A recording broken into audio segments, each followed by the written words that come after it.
Hello friend, আসসালামু আলাইকুম। Welcome back to my channel. তো আপনারা সবাই কেমন আছেন? নিশ্চয়ই খুব ভালো আছেন। আমিও খুব ভালো আছি। তো আজকে আমি আপনাদের জন্য নিয়ে এসেছি বরবটি দিয়ে রুই মাছের পাতলা ঝোল। তো এটা খুবই মজাদার একটি রান্না। তো আমি এখন আপনাদের দেখাবো এটা রান্নার জন্য কী কী উপকরণ লাগবে। তো আমি প্রথমে নিয়েছি রুই মাছের 6টা টুকরো, নিয়েছি বরবটি আধা কেজির মতো, নিয়েছি 4টা আলু, নিয়েছি 2টা পেঁয়াজ কুচি, নিয়েছি 2টা টমেটো কুচি, তো নিয়েছি 1 টেবিল চামচ মরিচের গুঁড়া, 1 টেবিল চামচ হলুদের গুঁড়া, 1 টেবিল চামচ ধনিয়া গুঁড়া, নিয়েছি লবণ। তো আমি রান্নাটা এখন শুরু করব। রুই মাছ ভাজির জন্য প্রথমে দিয়ে দিব পরিমাণ মতো লবণ,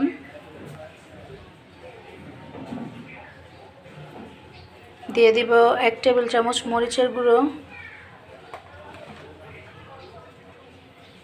1 টেবিল চামচ হলুদের গুঁড়ো। তো এখন মাছগুলি ভালোভাবে মাখিয়ে নেব।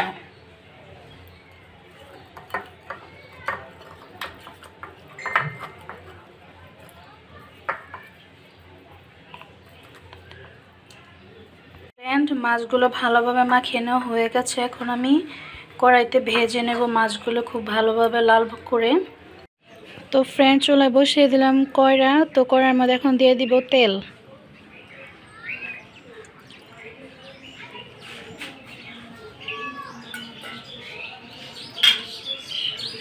তো ফ্রেন্ড, তেল গরম হয়ে গেছে। এখন আমি একটা একটা করে মাছের পিস দিয়ে দিব।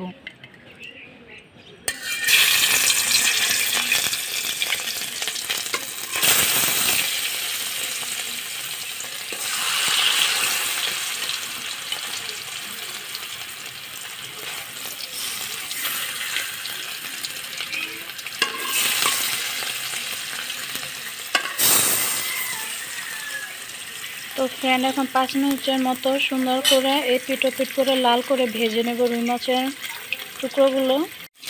তো আমার মাছ ভাজা হয়ে গেছে। এখন আমি সবগুলো মাছ তুলে নেব।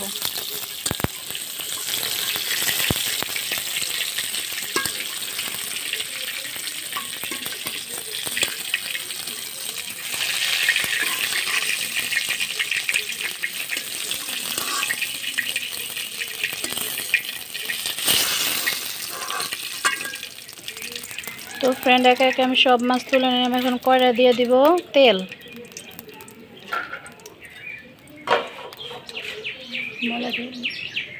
তো ফ্রেন্ড, এখন কড়াই দিয়ে দিব তেল।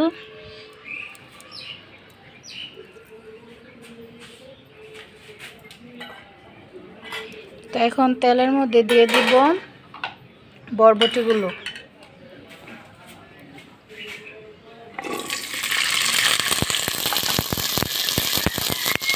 এখন দিয়ে দিব একটু লবণ। তো বরবটিগুলো ভালোভাবে ভাজা হচ্ছে। 3 মিনিটের মতো ভেজে নেব। তো আমাদের ভাজা হয়ে গেছে। এখন সবগুলো তুলে নেব।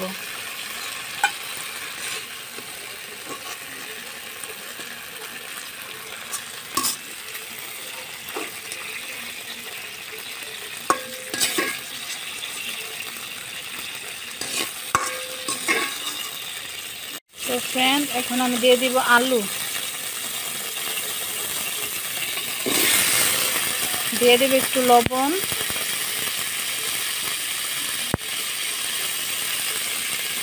দিয়ে দিব 1 চিমটি পরিমাণ হলুদের গুঁড়ো।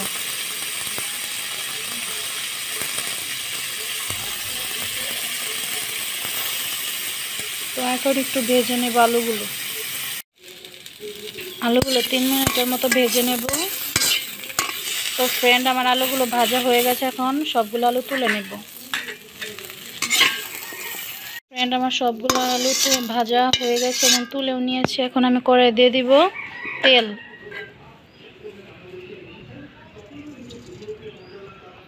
তো আমি এখন তেলের মধ্যে দিয়ে দিব পেঁয়াজ কুচি।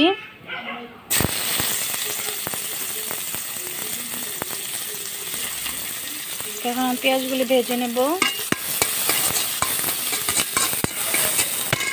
ফ্রেন্ড, পেঁয়াজগুলো লাল লাল করে ভাজা হয়েছে। এখন আমি দিয়ে দিব 1 কাপ পরিমাণ পানি। তো এখন আমি দিয়ে দিব লবণ পরিমাণ মতো।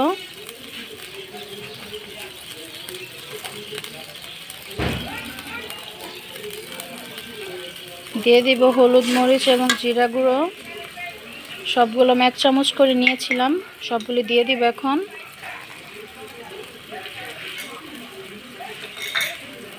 সবগুলো এখন ভালোভাবে কষিয়ে নিব। পেঁয়াজগুলো কষানো হয়ে গেছে, এখন আমি দিয়ে দিব টমেটো কুচি। তো টমেটো কুচি দিয়ে এখন 2 মিনিটের জন্য ঢাকনা দিয়ে দেব, যাতে টমেটোগুলো ভালোভাবে মিশে যায়। ফিরে আসছি 2 মিনিট পর। ফিরে আসলাম 2 মিনিট পর। এখন দেখব টমেটোগুলি গলে গেছে কিনা।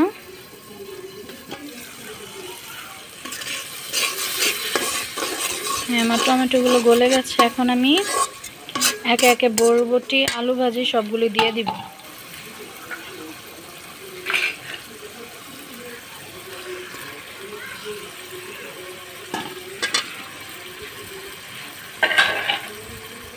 এখন সবগুলো একসাথে ভালোভাবে কষিয়ে নিব।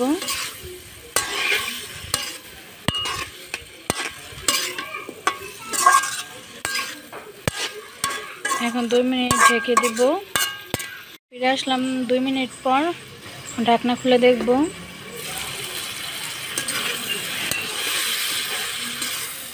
তো আমার বরবটি আর আলু ভালোভাবে কষানো হয়ে গেছে। তো ফ্রেন্ড, আমার বরবটিগুলো খুব সুন্দরভাবে কষানো হয়ে গেছে। আলু এবং বরবটি খুবই সুন্দরভাবে সিদ্ধ হয়েছে। তো এখন আমি দিয়ে দিব পানি।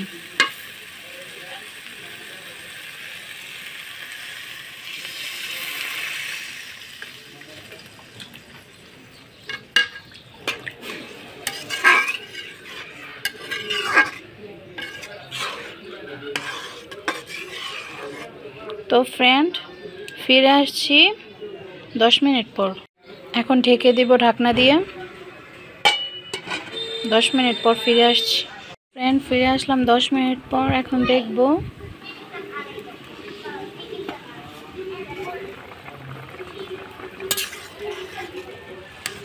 এখন আমার ভাজা মাছগুলো দিয়ে দিব।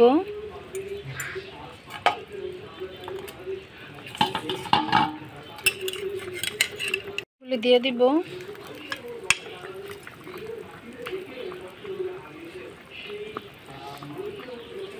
তো ফ্রেন্ড, এখন 5 মিনিটের জন্য ঢাকনা দিয়ে ঢেকে দেব। 5 মিনিট পর নামিয়ে ফেলবো। খুবই মজাদার বরবটি দিয়ে রুই মাছের পাতলা ঝোল। ফ্রেন্ড, ফিরে আসলাম 5 মিনিট পর। হয়ে গেল আমাদের খুবই মজাদার রুই মাছের পাতলা ঝোল। তো এখন নামিয়ে ফেলবো। ফ্রেন্ড, হয়ে গেল খুবই মজাদার বরবটি আর আলু দিয়ে রুই মাছের পাতলা ঝোল। তো ফ্রেন্ড, আপনারা বাসায় অবশ্যই ট্রাই করবেন। গরম গরম ভাত দিয়ে খুবই মজাদার একটি রান্না। তো ফ্রেন্ড, আজকের মতো এখানে বিদায় নিলাম। তো আমার জন্য সবাই দোয়া করবেন। আমার রান্নার রেসিপি আপনারা সবাই শেয়ার করবেন এবং আমার চ্যানেলটা অবশ্যই সাবস্ক্রাইব করবেন। আপনারা সবাই ভালো থাকবেন, সুস্থ থাকবেন। আসসালামু আলাইকুম।